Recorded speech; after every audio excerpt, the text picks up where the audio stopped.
Hey, what's going on, everybody? Welcome back to another video here on the channel today.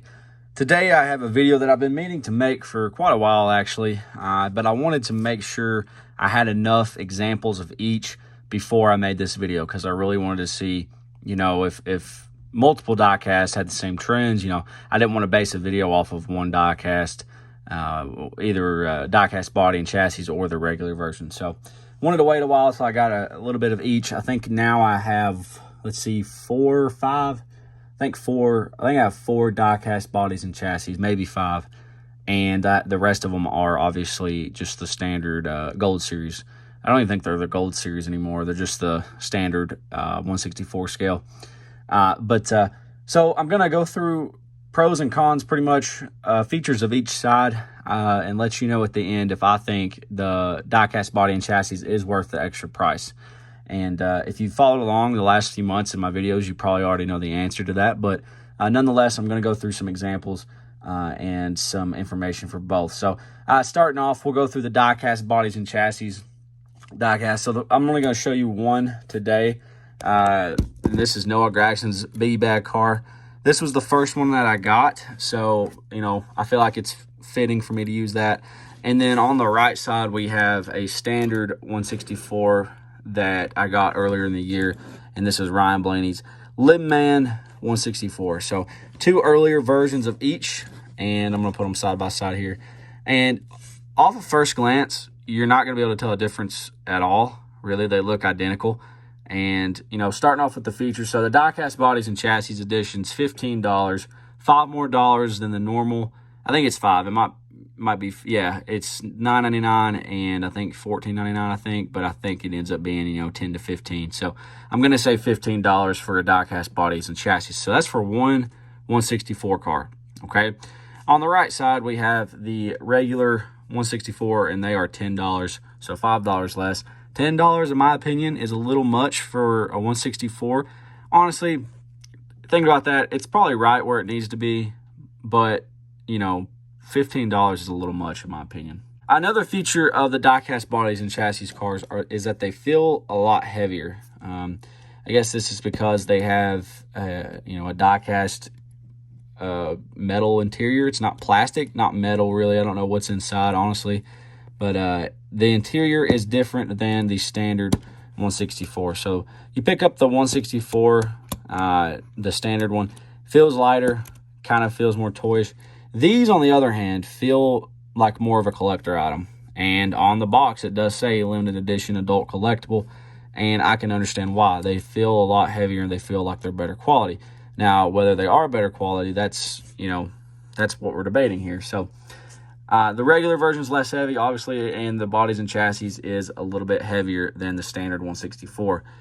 So last season, the diecast bodies and chassis, I believe they had rubber wheels. I'm 100% sure on that, because I did not get any last year, and I kind of wish I had. I might go back and get some now, but they used to have rubber tires. They do not have that this year, but they're the same price. So that kind of doesn't make any sense to me. They charged the same price. They went down on the quality, and I get it. You know, they went up to the new wheel style where it's just one lug nut, so they probably had to, you know, mass produce a bunch of these and go from there. So probably didn't have time to modify them and make them rubber tires. But that being said, you know, you don't have to still charge the same price if you're not given the same quality of a product. So neither one of these have rubber tires. They're both plastic, and you know, as far as the rims and stuff, they're pretty much identical. I will say, if you look at the writing on the diecast bodies and chassis, the writing on the Goodyear looks more pristine. It looks more tight than on this Menards car for some reason. I don't know if...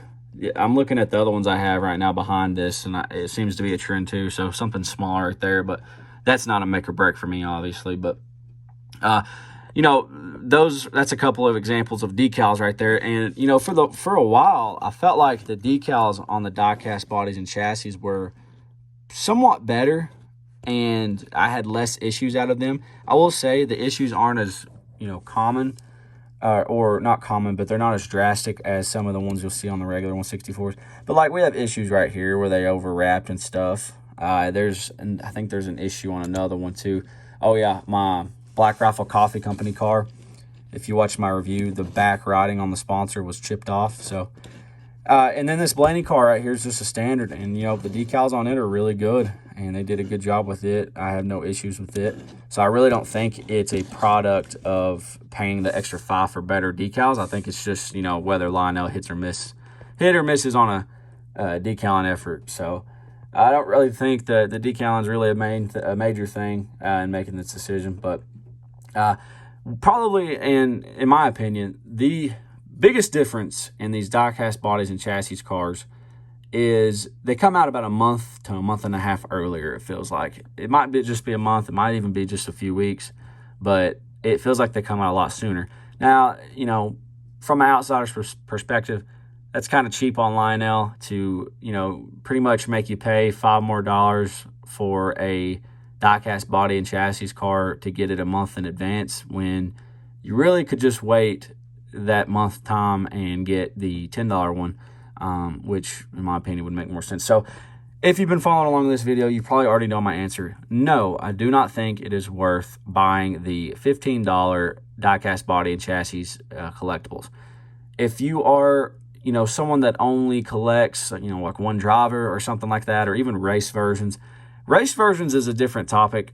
If I'm getting a race version of a 164, I might consider getting that one just because it feels more like a collectible. But, you know, in the end, if you're trying to collect these next-gen cars and you're trying to get as many as you can, either it's your favorite driver or you have a few favorite drivers, I would collect the $10 ones. I'd get those because you're going to be able to buy more of those. And the difference in the two is not that much. And, you know, I honestly think they've made every regular 164 that they have made out of the diecast body and chassis too. So, you know, that's just my opinion. Let me know what you think about these diecast body and chassis cars. They are, you know, they feel a lot like better quality and stuff. They feel better, but I don't really think it's worth it. If you probably talk to somebody else, they'll probably tell you the same thing. So that's going to do it for me. Let me know what you think about this video down below in the comment section. Reach up there and hit that like button and subscribe if you want to see more. Thank you all for watching. Y'all have a great day, and I'll see you all in the next one.